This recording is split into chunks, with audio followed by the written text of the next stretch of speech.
Oi, pessoal! Nesse vídeo a gente vai resolver um exemplo de equação do calor.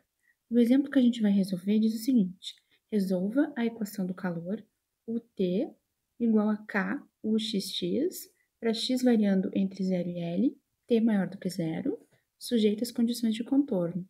U de 0T igual a zero, U de LT igual a zero, e a condição inicial é U de x zero, 3 seno de πx sobre L, mais 2 vezes seno de 3πx sobre L. Então, primeiramente, eu gostaria de colocar que essa solução é um pouco extensa, então, se você já conhece algumas partes, pode acelerar o vídeo, ou então até pular alguma etapa que esteja já bem clara para você. Então, primeiro, qual é o primeiro passo? A gente vai procurar soluções separáveis. Então, as soluções que a gente está procurando são soluções do tipo U de xt, que são num formato de produto, uma função que só depende de x e uma outra função que só depende de t. Então, para reescrever a nossa solução, a nossa equação diferencial, vou precisar calcular a derivada dessa função que eu estou escrevendo na forma separável em relação à variável t. Então, a U índice t vai ser x, vai se comportar como uma constante, então não derivo. E aqui eu vou ter a telinha de t. Depois, eu também preciso, para reescrever a equação, da derivada de segunda ordem aqui, em relação à variável x, né? Então, agora, como t é constante, na verdade, vai se derivar duas vezes a função x. E manter a função t. Derivada dessa parte t em relação a x seria zero, porque é como se fosse uma constante. Então, substituindo na minha EDP, nós vamos obter, a nossa EDP, ela é a EDP UT igual a uma constante K, UXX, né? Então, a UT ficou x vezes T', e do outro lado tem a constante K vezes x duas linhas vezes a função t. Então, agora o que eu vou fazer é isolar x de um lado e t de outro. Então, desse lado vai ficar t' sobre t, botar o k aqui, e aqui fica x duas linhas sobre x. Eu estou utilizando uma notação resumida aqui, né? Eu vou omitir a dependência da variável, tá? Então, só estou colocando o x maiúsculo e o t maiúsculo, e o k é a constante. Bom, esse lado só depende de t, esse lado só depende de x. É usual a gente dizer, então, que isso só pode ser uma constante, que nós vamos chamar de menos lambda, pertencente aos números reais. Continuando. Então, o que a gente faz agora é resolver separadamente cada um dos lados dessa equação. Nós vamos começar resolvendo essa parte aqui. Então, primeiro, a gente vai descobrir aqui quem seria a x que satisfaz essa equação aqui. Ou seja, x duas linhas igual a menos lambda x, ou ainda x duas linhas mais lambda x igual a zero. As condições que foram dadas no enunciado do problema dizem o seguinte: a U no x igual a zero vale zero, e a U no x igual a L também vale zero. Só para a gente relembrar aqui, essas informações foram dadas aqui no início, né? Nessa etapa e nessa aqui. Então, supondo que isso seja verdade, né? Como foi informado no enunciado, a gente vai substituir na nossa equação diferencial. Quem que é a U de 0t? Só para a gente lembrar que a gente está supondo que a nossa U de xt é uma solução separável, né? Que é a x vezes a t. Então, aqui a gente tem, substituindo essa condição de contorno aqui, condição de contorno, isso, a gente vai colocar a U de 0t, U de 0t, igual a x de 0, t aplicado em t.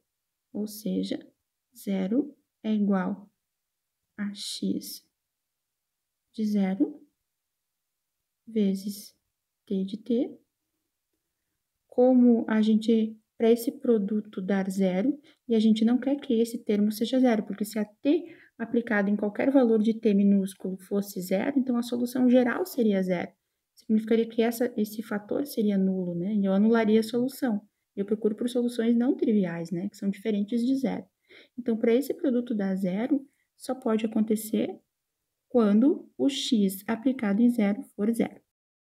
Da mesma forma, quando a gente for substituir a condição de contorno U de LT, nós vamos substituir, então, L no lugar do x e T no lugar do T. Novamente, zero igual a x de L, T de T, pela mesma justificativa anterior, né? Como nós não queremos anular esse fator para todo valor de T, isso implica que a condição é, na verdade, x de L igual a zero.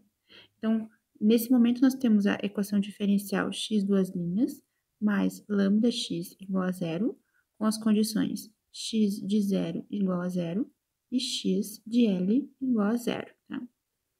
Para resolver essa equação de segunda ordem, com as condições x de zero igual a zero, x de L igual a zero, a gente sempre procura por soluções não triviais.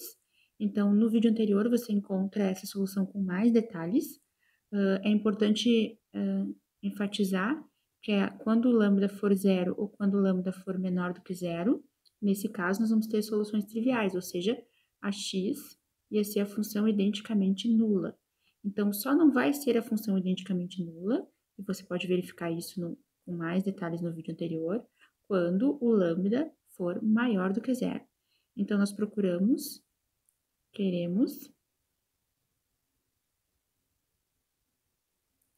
soluções não triviais. Ou seja, quando o lambda, nesse caso, maior do que zero. Então, a equação característica associada a essa equação diferencial vai ficar r quadrado mais lambda igual a zero, r quadrado igual a menos lambda, r igual a mais menos raiz quadrada de menos lambda. Como a gente está supondo que o lambda é maior do que zero, então, menos lambda é um valor negativo, significa que eu tenho raízes complexas na equação característica, e aí, então, a solução geral fica, isso vem lá da teoria de equações diferenciais ordinárias, né? A cosseno de raiz quadrada de lambda x mais b seno de raiz quadrada de lambda x. Tá? Então, essa solução que a gente viu lá quando estudou equações diferenciais ordinárias, no caso da equação característica ter raízes complexas, agora a gente vai substituir as duas condições, que é a x de zero ser zero e a x de L também ser zero. Então, quando aqui for zero, o x for zero, vamos ter zero igual a cosseno de zero, raiz de lambda vezes zero, né? Mais b vezes seno de zero. Só que o seno de zero é zero, então essa parte aqui não contribui. Dessa identidade, então nós temos a vezes 1, ou seja, o meu a é zero. Se o meu a é zero, então a minha solução, por enquanto, fica do tipo b seno de raiz quadrada de lambda x. Bom, feito isso, eu ainda tenho que agora utilizar a outra condição, né? A gente já utilizou que x de zero é zero, faltou agora o x de L ser zero. Então, eu vou recortar aqui para passar para a próxima página para a gente poder continuar. Bom, então, com essa condição x de L, vamos voltar aqui para o lápis, x de L também era zero, né? Então, daqui eu tiro que zero é igual a b vezes seno de raiz quadrada de lambda vezes L. Se a gente supor, eu tenho um produto aqui então, né, da constante b com o seno de raiz quadrada de lambda vezes L. Se o b for igual a zero, então eu anulo a minha solução inteira. Lembrando que a minha solução era a cosseno mais b seno. Como o a já é zero, se o b também for zero, a solução fica x identicamente nula. E eu não estou interessado em soluções triviais, né? Eu quero uma que não seja nula. Então, se esse cara aqui for diferente de zero, para esse produto Se anular, é necessário que o seno dê zero. E para quais valores de raiz quadrada de lambda vezes L, o seno daria zero? Quando esses valores forem múltiplos de π. Então, é do tipo n vezes π, onde n é igual a 1, 2, 3 e assim por diante, tá? Então, dessa identidade aqui, nós temos que raiz quadrada de lambda é nπ sobre L, ou ainda que lambda é nπ sobre L elevado ao quadrado. Por que nós não utilizamos os n's negativos e o n igual a zero? Porque isso acabaria dando uma inconsistência com as nossas hipóteses, né? A gente quer que esse lambda seja maior do que zero, né? Então, se os n's forem negativos, desse lado eu teria um valor negativo e do outro lado um valor positivo, porque o L também é positivo, né? Então, com certeza, o n é a partir de 1. Bom, com isso, eu consegui encontrar o meu alto valor lambda. Notem que esse lambda depende de n, então, nesse momento, a gente passa a indicar um índice no alto valor para dizer que para cada n, 1, 2, 3 e assim por diante, eu tenho um alto valor associado, tá? Então, sem perda de generalidade, a gente também vai escolher a constante b como sendo 1, lembrando que isso não interfere, porque quando eu tenho, por exemplo, autofunções, né, uma autofunção, um autovetor não deixa de ser autovetor associado a um alto valor se eu multiplicar ele por uma outra constante, né? Então, sem perda de generalidade, a gente utiliza o b como sendo 1. Então, aqui dentro, raiz quadrada de lambda é o nπ sobre L e eu multiplico por x. Notem que aqui também, então, a x passa a depender de n, né? Então, aqui eu vou colocar o índice n para indicar essa dependência. Nós dizemos que essas funções x, índice e n aqui são autofunções, tá? Autofunções associadas aos autovalores lambda n. Bom, isso encerrou a primeira parte, né? Lembra que a gente estava aqui no início calculando esta equação diferencial aqui, né? Agora, nós vamos utilizar essa, quando T' sobre Kt for igual a menos lambda. Então, vou ficar com a cor azul aqui, tem que resolver quando T' sobre K vezes T for igual a menos lambda. Ou seja, eu quero resolver uma EDO de primeira ordem, T' mais K lambda T igual a zero. E eu procuro pelos lambdas que não anulam. Bom, como eu quero procurar uma solução U não trivial, então eu não quero que anule nem a x e nem a t. Por isso, eu vou partir desses lambda n's que eu já escolhi aqui, eu já determinei aqui no passo anterior, tá? Outros valores de lambda a gente já sabe que vão anular x e, portanto, vão anular a u. Então, desses aqui que não anulam a x, eu vou procurar quais os que também não anulam a função t. Então, essa notação aqui a gente pode escrever assim, né? Derivada de t em relação à variável tzinho mais k lambda t igual a zero. E essa é uma EDO de primeira ordem separável, então eu não preciso fazer equação característica como a gente fez antes, eu apenas vou separar as variáveis t, t maiúsculo e t minúsculo, né? Então, aqui fica dt sobre dt igual a menos k lambda t, dt sobre t igual a menos k lambda dt. Então, integrando ambos os lados da igualdade, aqui eu fico com ln do módulo de t igual menos k lambda t minúsculo. Aí eu aplico exponencial em ambos os lados da igualdade. Desse lado eu fico com t e do outro lado e elevado a menos k lambda t. Tá? Então, notem que tudo isso eu fiz para cada um dos lambdas n's, né? Então, eu vou reforçar isso aqui, né? Eu tenho um nzinho aqui, um nzinho aqui. Esse lambda também depende de n, depende de n, depende de n, depende de n. Então, é usual a gente escrever que essa minha t depende de n. Então, essa t eu escrevo com e menos k lambda n t. Então, com isso eu encontrei a minha Tn, né? Aí, então, se eu tenho a T e tenho a x para cada lambda n, eu tenho a minha U. Lembrando que a minha U de xt, que a gente estava procurando, vou trocar de cor para a gente não confundir, né? Era uma função que a gente escrevia como uma função separável, né? Uma que dependia de x, outra que dependia de t. Então, com isso, eu posso dizer que a minha xn é seno de nπ sobre Lx, e elevado a menos k lambda nt. Então, aqui eu tenho uma un de x, t, tá? Depende de n. Quem que era mesmo o meu lambda n? Então, já posso também substituir aqui. Ficaria seno de nπ sobre Lx, e elevado a menos k. O lambda n é nπ sobre L ao quadrado t. Então, essa é a minha un de x. Vou dar uma arrumadinha aqui para ficar mais bonito. Bom, cada uma dessas un's é solução da minha equação diferencial, tá?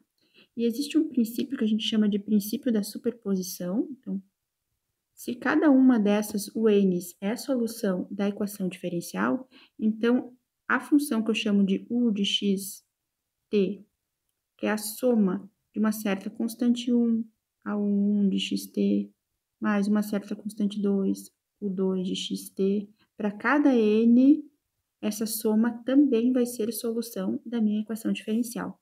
Então, a solução da equação diferencial original, lá do calor, que a gente está procurando, é uma função u, que pode ser escrita na forma de um somatório de n igual a 1 até infinito, constantes c, índice n, o n de x, t. A gente tem que lembrar que tinha mais uma condição que foi dada no enunciado, né? Eu vou retorná-la para a primeira página. A gente já utilizou a U0T, a ULT, mas tinha mais uma condição aqui que a gente ainda não utilizou, né? Então, essa condição aqui agora a gente vai substituir na função U que a gente encontrou, para então encontrar a solução específica para esse problema que a gente está analisando. Então, quem que era a minha U? A gente lembrar, né? Então, a função U que a gente tem até esse momento é a seguinte: U de xt é um somatório de n igual a 1 até infinito das constantes Cn vezes as un's. As un's eram seno de nπ sobre Lx e elevado a menos k nπ sobre L ao quadrado t. A condição dizia que a U de 0t é igual a 3 seno de πx sobre L mais 2 seno de 3πx sobre L. Então, eu vou igualar essas duas coisas, tá? E comparar para encontrar as constantes, tá? Desculpa, aqui eu posso...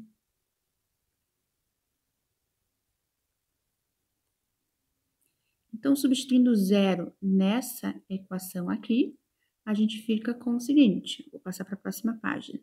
Eu vou ficar, então, que U de 0t é igual ao somatório de n igual a 1 até infinito. Colocar o... desculpa, era x0, né? Não 0t. x0. Vou voltar aqui para conferir. Eu copiei errado aqui, né? X e 0. Voltemos aqui em cima para a gente conferir.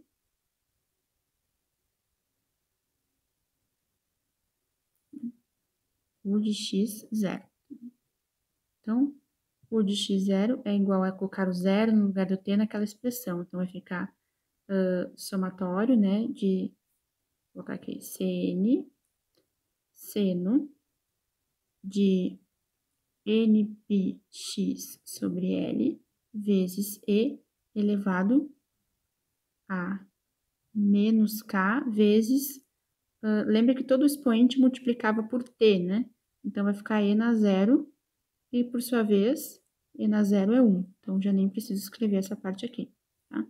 Ficaria lá E elevado a menos K nπ sobre L ao quadrado vezes t. Como t é 0, então anula todo expoente e E na 0 dá 1. Então, eu fico com essa expressão aqui para minha soma, para minha solução geral, por enquanto. Notem que agora, então, eu preciso determinar... Por que eu fiz essa substituição? Porque eu me interesso em saber quem são essas constantes Cn's. Eu quero determinar explicitamente quem que é essa função U, né? E para determinar essas constantes, notem que aqui agora eu tenho uma série de Fourier seno. Para encontrar os coeficientes de uma série de Fourier seno, a gente conhece lá a fórmula, é 2 sobre L, integral de 0 até L. Vou escrever mais para cá para ficar com mais espaço, né? Então, o Cn vai ser 2 sobre L, a integral de 0 a L, a função, então, que é 3 seno de πx sobre L, mais 2 seno de 3πx sobre L, vezes o seno de nπ sobre Lx. Dx. nπx sobre L dx.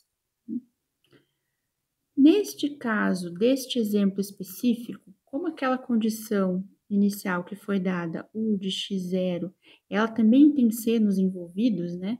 Ela era 3 seno de πx sobre L mais 2 seno de 3πx sobre L. Nesse caso em particular, não é necessário calcular os coeficientes pelas integrais, basta comparar com a solução que eu encontrei.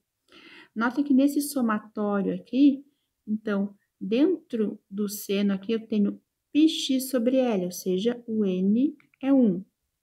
Nesse outro aqui, 3πx sobre L significa que o meu N é 3. Então, eu só tenho, na verdade, que determinar quem é a minha constante C1 e quem é a minha constante C3. Quem é a constante C1? É aquela que está multiplicando esse termo, então, nesse caso, é o 3. E quem é a constante C3? O 2, porque é o 2 que está multiplicando esse termo aqui. E todas as outras CNs vão ser zero. Então, para todo N diferente de 1 e N diferente de 3. Isso aconteceu porque essa condição inicial aqui dependia de senos. Caso contrário, a função que vai aqui dentro, então, que é essa condição inicial, é uma função, sei lá, um polinômio, uma outra, e realmente só tem como determinar esses coeficientes calculando essas integrais.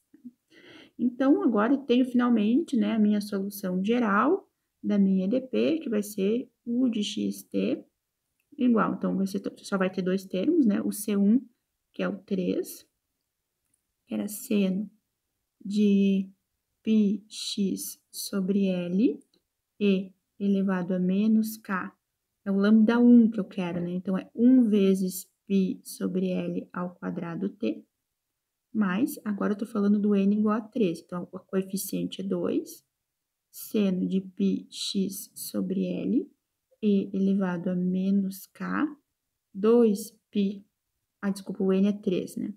Então, é 3π sobre L ao quadrado t. E, bem, finalmente, então, essa é a minha expressão final, que é a solução da equação do calor do exemplo que a gente enunciou no início desse vídeo. Então, é isso, pessoal. Um abraço e até a próxima.